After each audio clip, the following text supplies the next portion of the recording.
Hello everyone, welcome to my YouTube channel physics queen learn physics in the easiest way. आज हम जेस्ट के electromagnetic theory के PYQ करने वाले हैं और 2014 से लेके 20 तक के एमटी के सारे प्रीवियस ईयर क्वेश्चंस जो है वो सीरीज में अभी हम डिस्कस करेंगे। तो आज कुछ एक क्वेश्चंस को हम देख लेते हैं।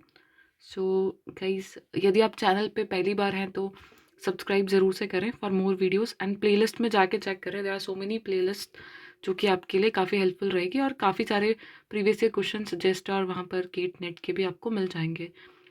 सो पहला क्वेश्चन है जस्ट 2014 से, conducting sphere of radius R has charge Q on its surface. तो सबसे पहली बात, कंडक्टिंग स्फीयर दिया है। कंडक्टिंग स्फीयर वो स्फीयर जिसके सरफेस पे सारा जो चार्ज है वो लाई करता है। एंड हमेशा ध्यान रखें, जब भी कंडक्टिंग स्फीयर की बात आ रही है तो इनसाइड इलेक्ट्रिक फील्ड जीरो है, there is no charge inside the conductor. और जो इंपॉर्टेंट पॉइंट है कि जो इलेक्ट्रिक फील्ड लाइंस निकल रही है हमेशा परपेंडिकुलर रहेंगी कंडक्टर की सरफेस के। और ये जब हम बात करें तो हम सबसे गुड कंडक्टर की बात करें जिसके लिए रिलैक्सेशन टाइम जो है वो टेंडिंग टू जीरो है। इंस्टेंटली चार्ज जो है वो सरफेस पे मूव कर रहा है due to mutual repulsion of same similar charges. तो ये सारी कंडक्टर की रिलेटेड प्रॉपर्टीज ध्यान रखिए। इनसाइड इलेक्ट्रिक फील्ड हमेशा जीरो रहेगा ताकि जो एक्सटर्नल, यदि हम किसी एक्सटर्नल इलेक्ट्रिक फील्ड में रखते हैं किसी भी कंडक्टर को, तो यहाँ पर जो इलेक्ट्रॉन्स हैं कंडक्टर में, फ्री इलेक्ट्रॉन्स, वो अट्रैक्ट होते हैं इस तरफ। तो इलेक्ट्रॉनिक चार्ज इधर इकट्ठा हो जाता है जिसकी वजह से पॉजिटिव आयंस की जो इधर अधिकता हो जाती है, तो उसकी वजह से एक अंदर की डायरेक्शन में, एक ऑपोजिट डायरेक्शन में इंड्यूस्ड इलेक्ट्रिक फील्ड जनरेट होता है। तो एक्सटर्नल इलेक्ट्रिक फील्ड जब तक उस पर फोर्स लगा रहा है इलेक्ट्रॉन पे, वो बैलेंस नहीं हो जाता जब तक इंड्यूस इलेक्ट्रिक फील्ड वाले फोर्स से, तब तक ये जो है चार्ज सेपरेशन चलता रहता है। और उसके बाद में जैसे ही इक्वली बैलेंस हो जाते हैं तो इनसाइड इलेक्ट्रिक फील्ड जो है वो जीरो हो जाता है। तो बेसिक से कंसेप्ट हैं। यदि स्टेटमेंट बेस्ड क्वेश्चन आते हैं तो ये सब चीज़ें ध्यान रखें। तो यहाँ पर हमने क्या किया है, charge on the sphere is doubled and its radius is halved, so the energy associated with the electric field you have to find out। तो एनर्जी की यदि हम बात करें तो वर्क डन जो रहता है कंडक्टिंग स्फीयर के लिए, that is K Q square upon 2r। और यहाँ पर हमने क्यू को कर दिया है डबल और रेडियस को कर दिया half, so W dash is के 2q स्क्वायर अपॉन 2r/2। तो हमें डब्ल्यू की टर्म्स में निकालना है, तो इसे हम लिख सकते हैं यहाँ से, इट्स 4 × 8 k/2 तो इसको हम लिख सकते हैं 8w। तो 8 टाइम्स जो है वो इंक्रीज हो गया है, यहाँ पे जो एनर्जी एसोसिएटेड रहेगी इलेक्ट्रिक फील्ड से वो 8 टाइम्स इंक्रीज हो गई है। तो option B is the correct answer. अब ये जो हमने वर्क डन निकाला है ये किसके लिए निकाला है, हम जो चार्ज लेकर आ रहे हैं यहाँ पे, तो पहले small D Q elemental charge हम इन्फिनिटी से यहाँ पे लेके आ रहे हैं, तो उसे कोई भी हम कंसीडर कर रहे हैं कि कोई और एक्सटर्नल चार्ज यहाँ पर नहीं है। तो पहली बार जब हम डी क्यू को लाए तो कोई दिक्कत नहीं हुई, लेकिन जब हम फिर से सिमिलर डी क्यू चार्ज या एक अमाउंट का चार्ज लेकर आएंगे तो डी क्यू की वजह से एक रिपल्शन जो है वो फेस करना पड़ेगा, क्योंकि इसने अपने चारों तरफ एक इलेक्ट्रिक फील्ड जनरेट कर दिया है। तो जब ये इलेक्ट्रिक फील्ड यहाँ पर रहेगी तो इसके अपोजिट हमें वर्क करना पड़ेगा। तो जो वर्क डन होता है दैट इज गिवन। तो हम यहाँ पे क्या करेंगे, स्मॉल एलिमेंटल वैल्यू लेंगे और बहुत सारे हम कंसीडर करेंगे कि बहुत सारे स्फेयर्स हम यहाँ पर लाकर लगा रहे हैं और जो चार्ज है वो एक्सटर्नल सरफेस पे जाता जा रहा है। और फिर इंटीग्रेशन जब आप करते हैं उसका इलेक्ट्रिक फील्ड का स्क्वायर करके पूरे वॉल्यूम के लिए, क्योंकि ये जो डेंसिटी है पूरे वॉल्यूम में है, तो उस कंडीशन में आपको जो है एक वर्क डन का या इलेक्ट्रोस्टैटिक एनर्जी का ये फॉर्मूला मिलता है उस इंटीग्रेशन से। नेक्स्ट क्वेश्चन देखिए, जस्ट 2015 से है। A circular loop of radius R carries a uniform line charge density lambda. तो सर्कुलर लूप है जिसकी रेडियस आर है और लाइन चार्ज डेंसिटी लैम्डा है। Electric field calculated at a distance z directly about the centre of the loop is maximum if z is equal to. तो ये ring की बात कर रहा है, सर्कुलरली चार्ज रिंग है और हमें पता है कि रिंग के लिए r/√2 और -r/√2 पे इलेक्ट्रिक फील्ड मैक्सिमम होती है। यहाँ पे बस डायरेक्शन चेंज हो रही है इसकी and everything else will be same, और रिंग के सेंटर पे इलेक्ट्रिक फील्ड जो है वो आपकी जीरो रहती है। तो इस तरीके से आपको सिमेट्रिकल जो है इलेक्ट्रिक फील्ड की magnitude will be same at these 2 points but the direction of electric field will be different. तो इसीलिए एक -r/√2 और एक +r/√2 के लिए हमें यहाँ पर वैल्यूज़ मिलती हैं। और इसे हम सॉल्व करना चाहें कि ठीक है, वैसे ये डायरेक्ट याद रखिए रिजल्ट्स ताकि एग्जाम में आपको टाइम ना लगे, बट फिर भी आप सॉल्व करना चाहते हैं तो इलेक्ट्रिक फील्ड जो रहता है on the axis of ring is given as 2kq z upon R square plus Z square power 3/2। तो क्यू को आप यहाँ पे लिख सकते हैं 2πr इंटू लैम्डा, वो कांस्टेंट है तो वो फ़र्क नहीं पड़ेगा, इट विल नॉट मैटर कि आप किस तरीके से उसे रिप्रेजेंट कर रहे हैं। तो अभी हमें चाहिए मैक्सिमम इलेक्ट्रिक फील्ड जो है वो मैक्सिमम किस वैल्यू की होगी, जेड की। तो del E by del Z आपको ज़ीरो कर देना है यहाँ पर, है ना। तो जेड की जो भी वैल्यू मिलेगी वो मैक्सिमम होगी यहाँ से। तो इसको हम डिफरेंशिएट करें तो ये देखो कांस्टेंट टर्म है, इसका कोई यूज़ ही नहीं है, आपको सिर्फ जेड और इसका ध्यान रखना है। तो यहाँ पे आ जाएगा R square plus Z square cube क्यूब, और यहाँ जाएगा R square plus Z square power 3/2 constant रखा, और जेड का हो गया 1, और माइनस जेड, और इसका हो गया 3/2 R square plus Z square, और फिर से यहाँ से आ गया इसका 2z। तो ये जो वैल्यू है यहाँ से हम इसे देख सकते हैं कि यहाँ से आर स्क्वायर इक्वल्स टू 0 करना है, तो डिनोमिनेटर का कोई यहाँ पर काम नहीं रहेगा। R square plus Z square को कॉमन ले लेते हैं यदि यहाँ से, तो हमें यहाँ से वैल्यू मिल जाती है, यहाँ से हम रूट में कॉमन ले लेते हैं, सॉरी यहाँ पे रूट आएगा ना, हाँ। तो root R square plus Z square common ले लेंगे, तो यहाँ से मिलेगा आपको R square plus Z square, और यहाँ 2 से 2 cancel, -3z square equals to 0। तो यहाँ से हम देख सकते हैं हमें रिजल्ट मिल रहा है कि आर स्क्वायर जो है वो इक्वल है टू जेड स्क्वायर के, तो जेड यहाँ से आ जाएगा प्लस माइनस r/√2, ये आपका आंसर आ गया। ठीक है, नेक्स्ट क्वेश्चन देखिए। Consider 2 point charges q and lambda q located at point x equals to a, x equals to mu a respectively. तो यहाँ पर देखिए अब बना सकते हैं कि ये ऑरिजिन है, यहाँ पर a है, और ये हो गया म्यू a।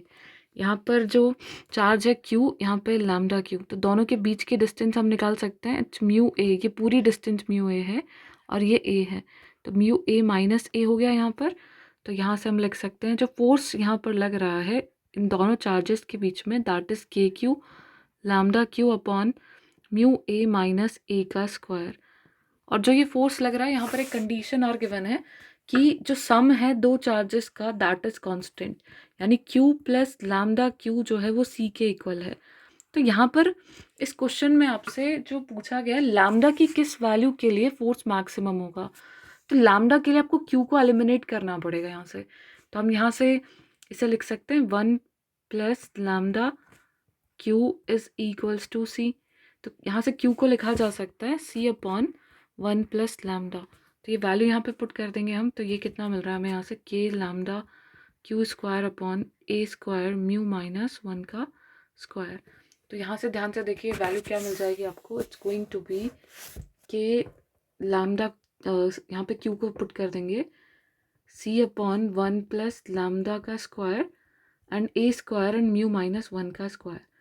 अब ये जो है फोर्स मिल रहा है आपको, तो मैक्सिमम वैल्यू पूछी गई है फिर से कि इसकी मैक्सिमम वैल्यू क्या होगी, तो आपको फिर से del F by del lambda जिसकी मैक्सिमम वैल्यू निकालनी होती है ना, उसके रिस्पेक्ट में आप फंक्शन को डिफ्रेंशिएट करके ज़ीरो कर देंगे।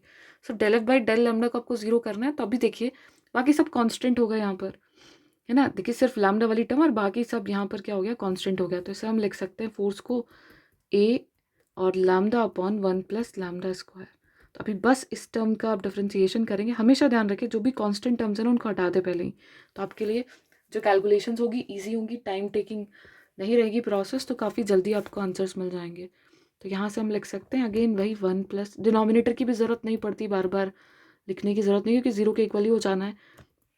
और यहाँ पे आ जाएगा 1 प्लस लैम्डा स्क्वायर, लैम्डा का 1 माइनस लैम्डा, एंड ये आ जाएगा यहाँ पे 2 1 प्लस लैम्डा।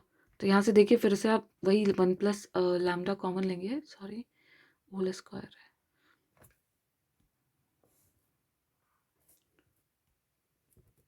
1 प्लस लैम्डा का होल स्क्वायर।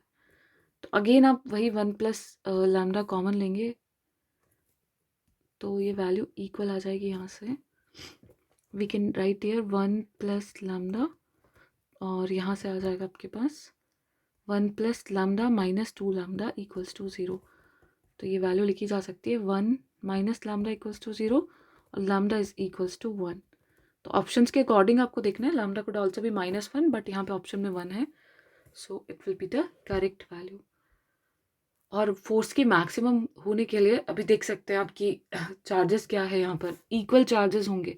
देखो यहाँ से कंक्लूजन क्या निकल रहा है कि यदि इस डिस्टेंस पे तो ये इतना इसका फ़र्क ही नहीं पड़ रहा है, क्योंकि ये तो वैल्यू हमारी मैक्सिमम फोर्स को रिप्रेजेंट ही नहीं कर रही है। तो ये डिपेंड कर रहा है कि यदि लैम्डा 1 हो गया, यानी दो सिमिलर चार्जेस होंगे क्यू और क्यू के, तो उस कंडीशन में आपको मैक्सिमम फोर्स मिलेगा। और क्यू आर माइनस क्यू में भी आपको सेम ही फोर्स जो है वो मिलने वाला है, इसलिए लैम्डा -1 भी यहाँ पर हो सकता है। I hope it's clear to everyone. Next question देखिए। इस क्वेश्चन में गिवन है spherical shell of inner and outer radii A and B. तो सबसे पहले बना लो inner A and outer B and made up of a dielectric material with frozen polarization k upon r cap। तो p vector आपको यहाँ पे दे रखी है वैल्यू, ठीक है।